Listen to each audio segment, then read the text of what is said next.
All right, positively or negatively, give me a storyline that you didn't see coming at the start of the season that you're talking about right now. That Denver the Colts, struggling offensively. the That's Colts, what's got me.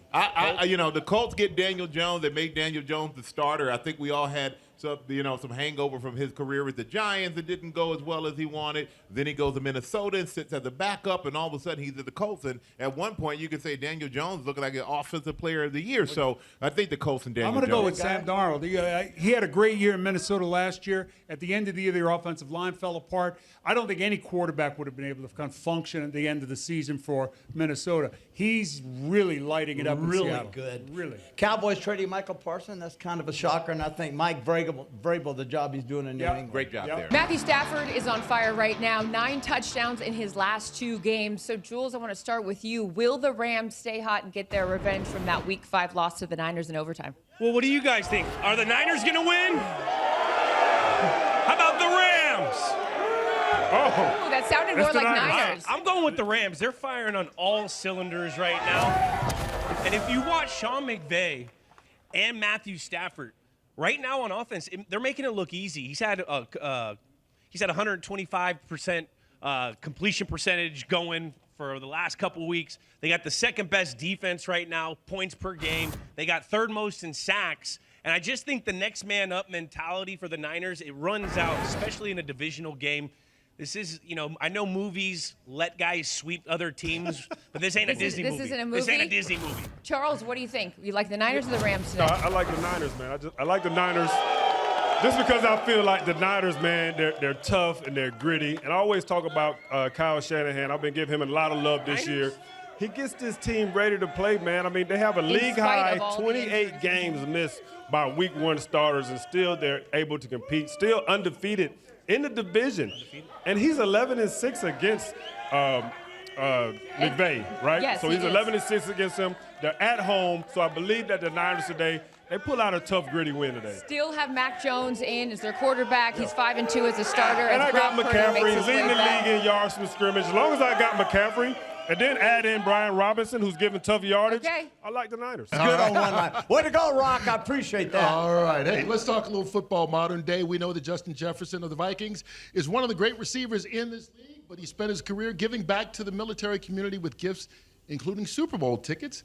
And let us say hello to Allison Williams. Allison, Jefferson may be a gift giver from a football standpoint, though. His gift is receiving with numbers unlike we've ever seen before to start a career. Yeah, Kurt, over 8,000 career receiving yards for Jefferson in his 6 NFL seasons. And what's crazy is he's done that playing with 8 different starting quarterbacks. Jefferson told me when I sat down with him this week, it has been a challenge trying to develop that connection with so many different QBs.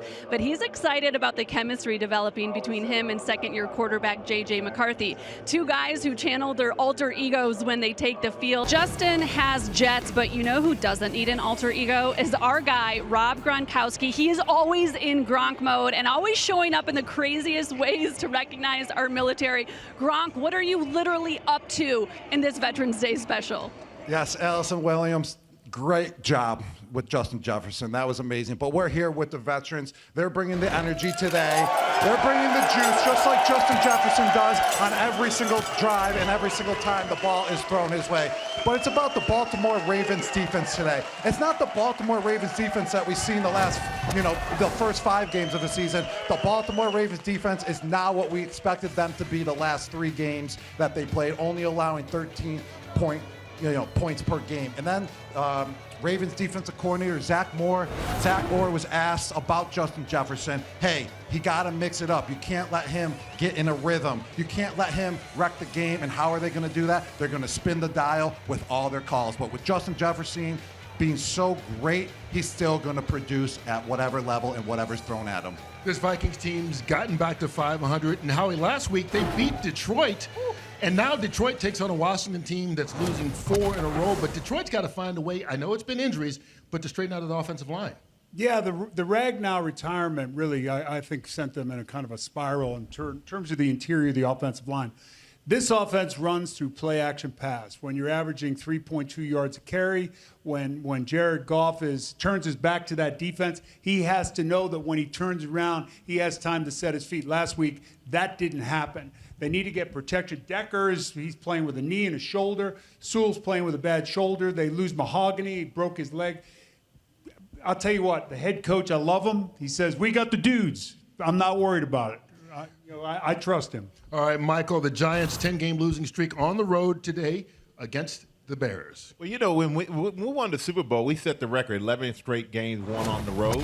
And if you're going to be successful in this league, you have to win games on the road. 10 straight for the Giants. One fan had enough. They paid a plane to fly to the stadium pregame with a message that said, Mr. Mayor, enough is enough, clean house. I don't know if that's the right thing to do. I think they brought in some great draft picks. That guy right there, Jackson Dart, being one of them. Injuries have not helped them on offense. But on the other end for the Bears, this guy here, Caleb Williams, he is finally that Ben Johnson effect.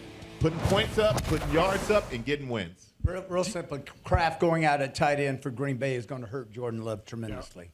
Yeah. All right, a quick game in the NFC. The Packers hosting the Eagles. Big game. Yeah, this is going to be something one again. They can't turn the ball up. They only had 3 going into last week's game, and they had 2. Like I said, they have got to be able to take care of the ball. Jordan Love, 2 of the worst interceptions I've ever seen. I don't know what the world he was looking at. Ever? The NFC is looking strong as we cross into the second half of the regular season. Through 9 weeks, the North is the first division since 1970 where every team is 500 or better in back-to-back seasons. Across the conference, you take a look, 9 teams have already had at least 5 wins. And that makes you wonder, will a 10-win team actually be left on the outside of the playoffs looking in at the end of the year? And I'll start with the big picture question. Who's the best team in the NFC right now? Well, go ahead, TB. I'm going to say Rams. I love the Rams. I love the way they're playing. Matthew Stafford right now would be, with Taylor, the running back for the Colts, would be my runner for MVP in the league. But right now, the Rams are impressive. That was the first one on my mind, but you can't. I mean, you got to knock the champ off. Right. Philly. Right. Philly. Who do you guys say? Hey, who do you say? Who's the best team in the NFC? We got Rams, we got Niners, we got Packers. Hey, let's look at both conferences. If the playoffs were to start today, the Kansas City Chiefs would not even be in the playoffs. Wow. Yet, according to Vegas, they're the betting favorites to win the Super Bowl. Make this make sense. Well, it makes sense because this is a team that started out slow, had injuries, had guys out on suspension, got everybody back, playing as well as better than anyone else. And you know, Kansas City, once they make the playoffs, no matter what you say, if they get in, they have another gear because they've been there many times recently. And I just think that's what makes them the favorite. In a win or go home, they're pretty tough to beat. Yeah, I was surprised they didn't make a move for a halfback.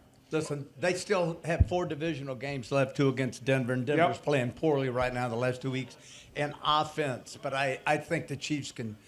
Look, I love the Chiefs. I'm not about to get them an Andy Reid. Your wife loved the Chiefs with me. You have to love the Chiefs. Exactly. Look forward here to the second half of the season. Give me one team you say, look out for them. Minnesota. I think Seattle just got a lot better. Seattle. Yeah. All right, guys, don't choose a quarterback. Give me the offensive player of the year right now. No quarterbacks. JSN. Who? Jackson Smith and Jonathan Jigba. Taylor. Jackson Smith and Jigba? Jonathan Taylor. Yeah. 2 Taylors. What'd you say? Okay. Who'd you say? I said Taylor, the running back. Jonathan Taylor. Yeah. 3 very, very good choices. Hey, you know what? The defending Super Bowl champion Eagles, nobody mentioned them. They play the Packers tomorrow night. For more on that game, why don't we bring in Carissa Thompson and the Fox NFL Kickoff Hey, team? I mentioned them, Kurt. Thank you so much. Yes, you did. You did, Michael. And I also see some Packers fans. Of right course, in it's front Packer here. fans. There Packers they are. The Packers travel everywhere, baby. So let's talk to our resident Packer here. And Charles, Yeah. hey, Charles, we've seen good Packers, we've seen bad Packers. Yeah. Who's going to show up tomorrow night against the Eagles? Yeah, I'm a little worried about my Packers tomorrow night going against the Eagles, dealing with some tough injuries. Tucker Kraft, we know the kind of connection that him and Jordan Love had over the course of this season.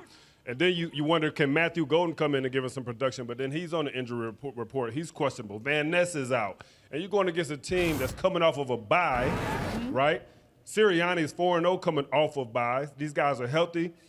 Howie Roseman always retools this team. You bring in Jalen Phillips, and then you have Jair Alexander, Michael Carter. So he's retooled this team. So you're they're going to worried. be ready to come into Lambeau. I hate to see it, but I think that my Packers are going to go down. Yeah, Jalen Hurts playing great football. Only 1 interception on the year. Who do you like tomorrow? I'm a little worried about the Packers as well because they haven't been able to run the football like they notoriously do during the season. Also, their intermediate pass game, it just seems so hard.